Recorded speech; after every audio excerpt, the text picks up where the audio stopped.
Okay जी, अब देखें मैंने आपको बताया कि हमने क्या किया है कि we are going to calculate this. ये एडजस्टेड सीजनल फैक्टर्स को मैं कैसे आइडेंटिफाई करूंगा? सिंपली मेरे पास 4 क्वार्टर हैं, मैंने 4 क्वार्टर के जो एक्चुअल टू सीए में रेशोज हैं वो मैंने पहले से उसको कलेक्ट करके रखने हैं। ठीक है जी, मैंने कलेक्ट किया। मेरे पास क्वार्टर 1 का जो मेरे पास रेशियो आ रहा है वो आ रहा है 0.889, मिसाल के तौर पे, तो मैंने यहाँ पे रखा। फिर दूसरा रेशियो मेरा आ रहा है 0.872, तो ये मैंने क्वार्टर 1 के सारे रेशियोज मैंने यहाँ पे कलेक्ट करके रख दिए, जितने भी क्वार्टर 1 रिलेटेड थे। क्वार्टर 2 को मैंने यहाँ पे रखा, क्वार्टर 3 का यहाँ पे, क्वार्टर 4 का यहाँ पे। अच्छा, अब देखें, एक कॉमन सेंस की बात है, मैथमेटिकली आप इसको अगर देखें, अगर हम क्या कर रहे हैं बेसिकली, ये इंडेक्स जो है ना, ये हम जो अभी ये जो हम इसको हम क्या नाम, एडजस्टेड सीजनल फैक्टर्स, ये जो हम कैलकुलेट कर रहे हैं, ये क्यों कर रहे हैं? देखिए, अगर ये सारे के सारे क्वार्टर हमारे इक्वल होते, यानी कि क्वार्टरली सेल्स जो है वो क्वार्टर के बेसिस पे तब्दील चेंज ना होती। देखिए, हमने एग्जांपल में देखा था कि Q3 के अंदर बहुत ज्यादा सेल्स हो रही थी दूसरे के मुकाबले, इसका मतलब है Q3 की अहमियत ज्यादा है, ठीक है, इस सेल्स के इसकी सेल्स में, लेकिन Q1 और Q2 कम था। अगर एक कॉमन सेंस की बात है कि अगर मेरे पास 4 क्वार्टर हैं और चारों क्वार्टर्स की अहमियत सेम है, तो मैं क्या करूंगा, Q1 को भी 1 वेट दूंगा, Q2 को भी 1 दूंगा, Q3 को भी 1 दूंगा, Q4 को भी 1 दूंगा। ओवरऑल मेरा जो है वो हो जाएगा 4 क्वार्टर्स का सम 4, वेटेज का सम अगर मैं लूं। लेकिन प्रॉब्लम यह है कि अगर ये सारे बराबर हों, लेकिन हमने देखा कि Q3 का वेट ज्यादा है, तो और Q1 का रिलेटिवली कम है, तो मैंने क्या किया कि ये सारे मैंने रेशियोज कैलकुलेट करके यहाँ पे रखे, Q1, Q2, Q3 सबको, फिर मैंने इनका एवरेज ले लिया। इसका एवरेज होना चाहिए 4। अगर ये बराबर हो, अगर ये तीनों चारों क्वार्टर्स आपस में बराबर हो in terms of their importance in sales, तो ये भी 1 होगा, ये भी 1 होगा, ये भी 1 होगा, ये भी 1 होगा।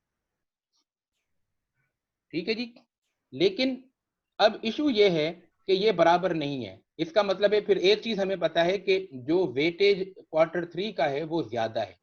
तो देखें, हमारे पास ये जितना भी रेशो आ रहा है उसमें भी यही चीज आ रही है कि वेट क्वार्टर 3 का वेटेज 1.229 है। क्वार्टर उसके बाद सेकंड इंपॉर्टेंट क्वार्टर जो है वो क्वार्टर 2 है, ठीक है जी, फिर क्वार्टर 4 है, आखिर में क्वार्टर 1 है। इन चारों को मिला के हमारा 4 आ रहा है। इसको ये 4.01 है, थोड़ी एडजस्टमेंट कर लेते हैं, मैंने यहाँ पे 890 की जगह पे 889 लगा दिया, ये 992 की जगह पे 991 लगा दिया, तो ये हमने इसको एग्जैक्टली 4 कर दिया। तो मेरे पास क्या हुआ, अब मेरे पास ये 4 वेट्स आ गए समझ लें, या हमें मेरे पास एक सीजनल फैक्टर्स आ गए कि जो हर फैक्टर को समझ लें एक तरह से उसकी इंपॉर्टेंस को शो करता है। Let us now apply this. अब मैं यहाँ पे क्या करूंगा, अब मेरा नेक्स्ट जो जो अब ये मैंने एडजस्टेड फैक्टर्स मेरे आ गए, मैं यहीं से इसको कंक्लूड करता हूँ। एडजस्टेड फैक्टर्स मेरे यहाँ पे आ गए कि कौन से हैं, देखें, 1 का 889 है, 991, 1.229, 0.891, एग्जैक्टली मैंने यहाँ पे वो डाल दिए। ये देखें, 1 का, ये 2 का 991, 3 का हमने कैलकुलेट किया था 1.229, और 4 का किया था 0.891। ये एज इट इज हम मैंने 4 क्वार्टर के डाल दिए। फिर इसी को मैंने कॉपी करके नेक्स्ट ये 4 कॉलम की ये सारे अभी रिपीट हो, कंप्लीट अंटिल हियर, ठीक है जी। ये सारे यहाँ पे कंप्लीट होके मैंने एडजस्टेड सीजनल फैक्टर्स यहाँ पे लगा दिए। अच्छा, अब कोई सवाल है तो आप पूछ सकते हैं प्लीज। ठीक, ओके, सो फार सो गुड। अब हमारा नेक्स्ट स्टेप क्या है? नेक्स्ट स्टेप हमारा, अब हम आ गए डीसीएस, यानी कि हमारा जो असल मकसद था एक्चुअल डेटा के अंदर, जिसमें बहुत सारी आपने देखा कि फ्लक्चुएशन थी, उसको हमें डी सीजनलाइज करके एक स्मूथ डेटा के तौर पे लेके आना था। तो ये सारी प्रैक्टिस हमने यहाँ पे करके अब हम आ गए डी सीजनलाइज डेटा पे। डी सीजनलाइज डेटा को मैं क्या करूंगा, देखिए, बहुत ही कॉमन है। ये मेरे पास एक्चुअल डेटा है, ठीक है, जो कि मेरे पास B2 है, ये B2 कॉलम है, ठीक है, और ये मेरे पास एडजस्टेड सीजनल फैक्टर्स हैं। ये आप देखें क्या कर रहा है, सीजनलाइज डेटा कैसे ली जाएगी, B2 के वैल्यू को डिवाइड कर दें F2 से। B2 में क्या है, actual value, divided by adjusted seasonal factors.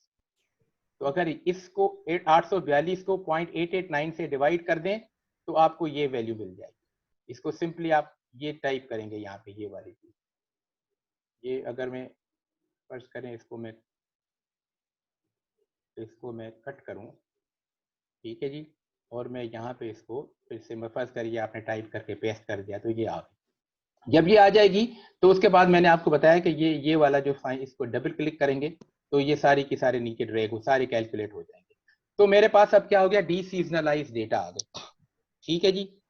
अब डी सीजनलाइज डेटा की खुसूसियत ये है कि अब ये डी सीजनलाइज डेटा आपको, ये जो हमारी, अगर हम इसको प्लॉट कर रहे हैं तो ये एक्चुअल डेटा ये थी और ये हमारी जो है वो डी सीजनलाइज डेटा है, ये ग्राफ डी सीजनल, ये आप देखें मैंने कैलकुलेट भी किया हुआ है। तो इट इज वेरी स्मूथ, ये इसके अंदर जो सिक्लिकल फ्लक्चुएशंस नहीं है, ये स्ट्रेट फॉरवर्ड जा रहा है। अच्छा जी, अब हम क्या करेंगे, हम ट्रेंड कैलकुलेट करेंगे। इसके बेसिस पे हम क्या करेंगे, ट्रेंड कैलकुलेट करेंगे। ट्रेंड कैलकुलेट में क्या होगा कि हम देखेंगे, basically let us see how we calculate trend.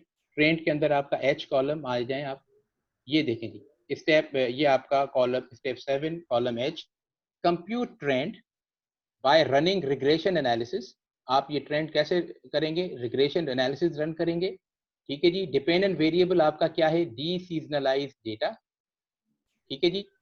ये आपकी डी सीजनलाइज डेटा जो आपने यहाँ पे कैलकुलेट की है, वैसे आपकी क्या होती, एक्चुअल होती, लेकिन एक्चुअल क्योंकि उसके अंदर बहुत सारी फ्लक्चुएशन थी तो आपने उसको ट्रांसफॉर्म करके डी सीजनलाइज कर दिया।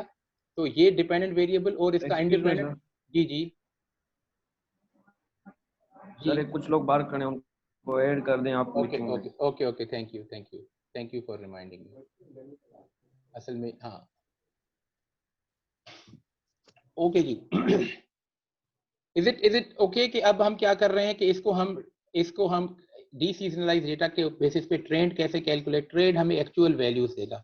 ये जो ट्रेंड की फिगर्स होंगी वो हमारी समझ लें वो फोरकास्ट या फैक्टर, वो हमारी फोरकास्ट और प्रेडिक्शन होगी। अब हम उस फोरकास्ट पे आ गए, तो हम क्या कैसे करेंगे, बहुत ही आसान है। इसको हम क्या करेंगे, हमारे पास एक क्वार्टर ये है, ये हमारे पास क्वार्टर है, ये हमारे पास डी सीजनलाइज डेटा है।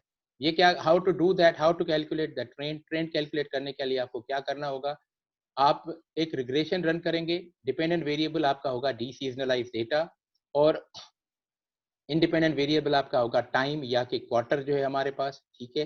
To estimate the equation to predict the trend, trend यानी कि ये अब कॉलम प्रिडिक्ट करने के लिए इसको मैं यहाँ से करता हूँ।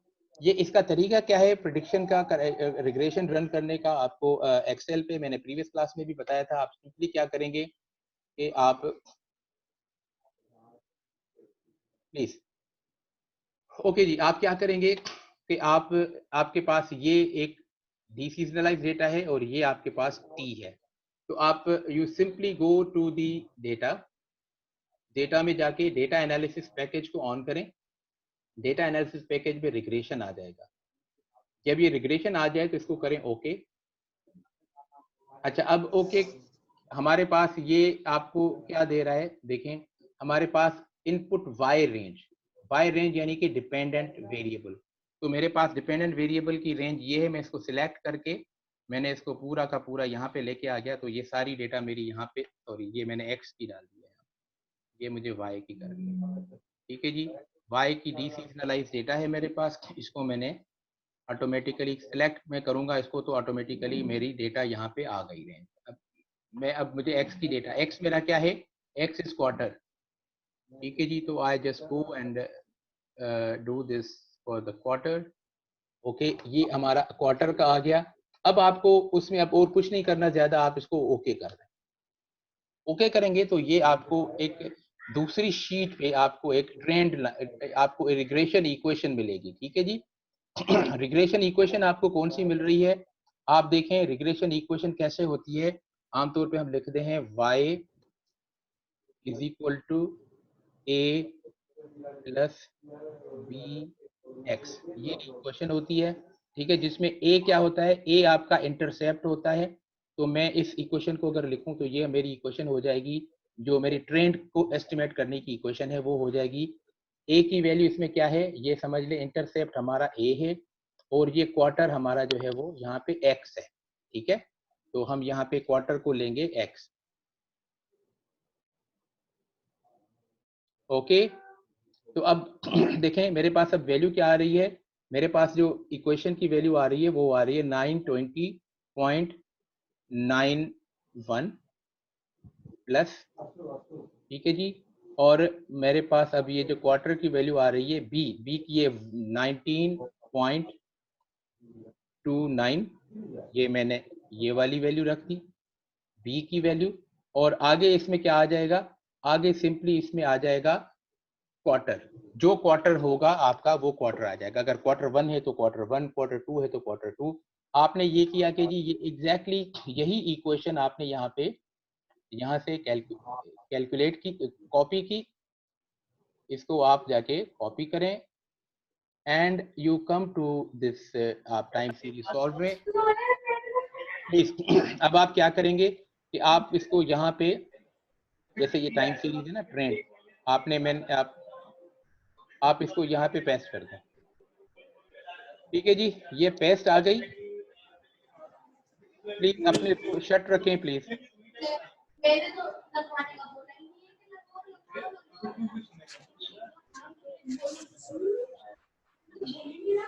अच्छा अब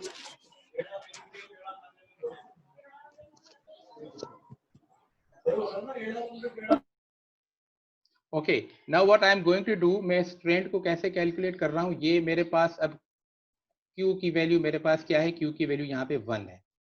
तो मैंने अब ये इक्वेशन डाल दी है जिसके तहत मैंने ये 920.91 प्लस 19.29 इंटू A.2,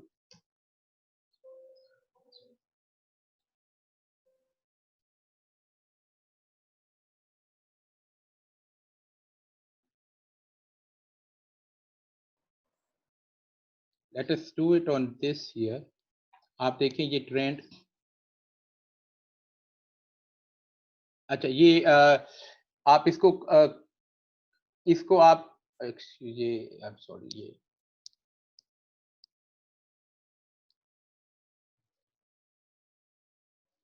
हाँ जी, ये आप देखें इस कॉलम की वैल्यू 940.2 कैसे है, इसको आप यहाँ से देख सकते हैं। 920 आप इस पे टाइप करेंगे इक्वल 920.91 प्लस 19.29 और अब ये आपका मल्टीप्लाइड बाय A2 क्या है आपका क्वार्टर 1 है। इसी तरीके से क्वार्टर 2 के लिए ये आपका A3 हो जाएगा, तो वन बाकी ये आपने इक्वेशन जो समझ लें, आपने एक इक्वेशन से कैलकुलेट कर ली, उसमें आप सिर्फ टी या क्वार्टर की वैल्यू चेंज करते जाएंगे, क्लिक करेंगे तो आपको ये ट्रेंड मिल जाएगा। पहली आप लेके बाकी को सिर्फ अगर आप डबल क्लिक कर दे तो ये पूरी की पूरी वर्टिकली आपके पास जो वो आ जाएगी। ये आपके लिए मैंने रिग्रेशन एस्टीमेट किया हुआ है, आप देखें ये मेरी रिग्रेशन की एस्टीमेट का ये वैल्यू है, ये मेरी रिग्रेशन ट्रेंड इक्वेशन है, ठीक है, जिसके बेसिस पे हमने आपको जो है वो हमने ये कैलकुलेशन की है। ओके, तो ये ट्रेंड समझ में आ गया, अगर आपको सवाल है तो आप पूछ सकते हैं प्लीज।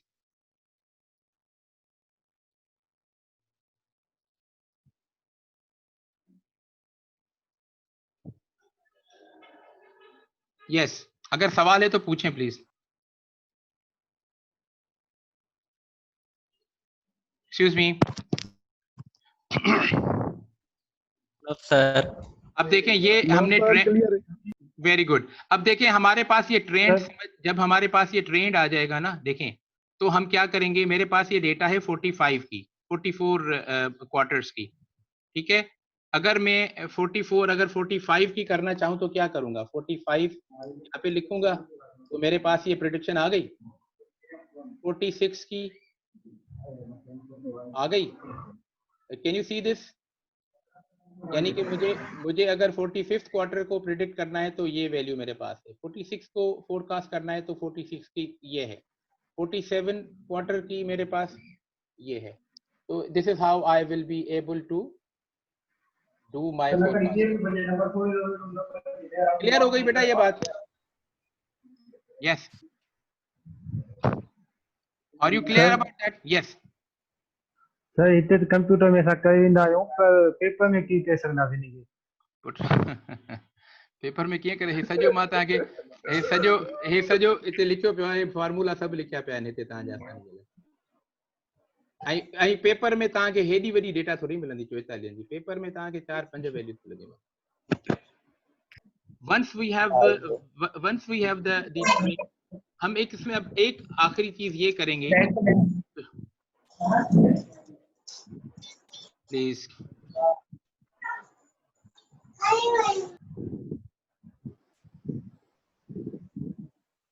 ओके, तो then we have column I and J finally. अब देखें कंप्यूट साइकिल एंड इरेगुलर। ये साइकिल एंड इरेगुलर आप एक को कैसे कैलकुलेट करना पड़ेगा, ये आप करेंगे सेल I2 में equal to G2 divided by H2। G2 क्या है आपके पास, G2 यानी कि आपकी ये, और H2 आपके पास क्या है, ये। ठीक है कंप्यूटर पे बाबा, G2 डिवाइडेड बाय H2। ठीक है, और ये मेरे पास सॉल्व में आप देखें, ये मेरे पास G2, ये मेरे पास ये है, ये G2 डिवाइडेड बाय H2। ये मैंने देखे क्या, ये बेसिकली क्या आपको बता रहा है, ये इरेगुलरिटी शो कर रहा है। अब मैं let me tell you please please.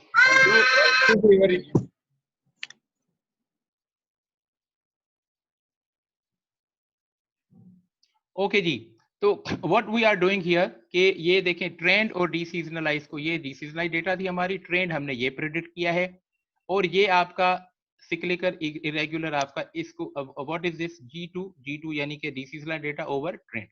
इसको ये 100 पॉइंट, ये परसेंटेज टर्म्स में है 100.74। देखिए अगर ये एक सिंपल सी बात है, अगर ये डीसीजनलाइज डेटा और ट्रेंड सारे अगर दोनों बराबर हों तो ये सारे 100 होगा, है ठीक है ना, क्योंकि ये इसको डिवाइड करेंगे इसको इससे तो 1 हो जाएगा, परसेंटेज में कन्वर्ट करेंगे तो 100% हो जाएगा। तो आप समझ लें जहां जहां पे भी ये 100 है तो समझ लें ये वैल्यू बराबर होगी। जहां पे ये 100 कम है, 100 से कम है, तो इसका मतलब है ये वाली वैल्यू जो है G2H2 से ज्यादा से जो है वो कम होगा, 100 से ज्यादा है। फॉर एग्जाम्पल अगर आप यहाँ पे देखें, दिस इज अबव 102 और ये इसकी वैल्यू, ये ज्यादा है, ये कम है, तो इसका मतलब है ये वेरिएशन शो कर रहा है। Exactly 100% there is no irregularity, there is no यानी कि वेरिएशन नहीं है। लेकिन यहाँ पे साइकिल और इरेगुलरिटी का यहाँ पे आ रहा है कि ये 100 और ये 98 कम, तो ये आपको एक रेंज बता रहा है कि what is the overall cyclical and irregularity. ठीक है जी। अच्छा, अब इसको हम और आगे इसको साइकिल की तरफ कैसे लेके जाएंगे, इन दो वैल्यूज का हम एवरेज लें। देखें जी, एवरेज I2 टू I4, ये आपका सॉरी ये I2, ये आपका I2 है, ये ठीक है जी, I2 3 4 ये, तो ये मैंने इनका एवरेज लेके यहाँ पे रख दिया, फिर इसी तरीके से इन तीन का एवरेज लेके यहाँ पे रख दिया, ये 99 है। तो ये जो हमारी साइकिल आ रही है ये बेसिकली क्या है, this is our cyclical index. इसको हम कैसे इंटरप्रेट करते हैं, ये हम जाते हैं अपना स्लाइड पे, तो मैं आपको बताता हूँ। सो फार अगर आपको यहाँ पे ये जितने भी मैंने कैलकुलेशंस की हैं, अगर कोई प्रॉब्लम है तो आप बता सकते हैं, आप सर। यस सर ये साइकिल और इरेगुलरिटी का स्टेप है ना, वो सर थोड़ा रिपीट कर दें।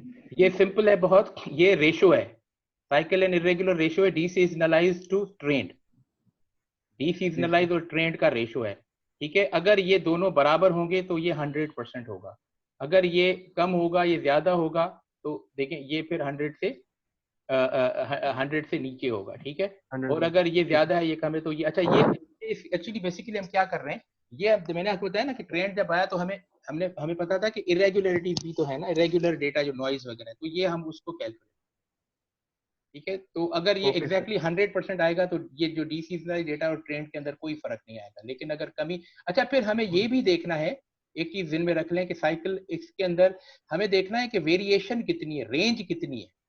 मिसाल के तौर पे हमें अगर हम मैक्सिमम और मिनिमम वैल्यू, इन सारे इसमें मैक्सिमम और मिनिमम वैल्यू दें, फर्ज करें यहाँ पे मेरे पास एक फिगर है 150 की और दूसरी फिगर है फर्ज करें 50 की, जो कम से कम फिगर 50 की है और मैक्सिमम फिगर जो है वो 150 की है फर्ज करें, तो इसका मतलब है जो रेंज है वो 150 और 50 100 की रेंज में ये वेरिएशन आ रही है, समझे।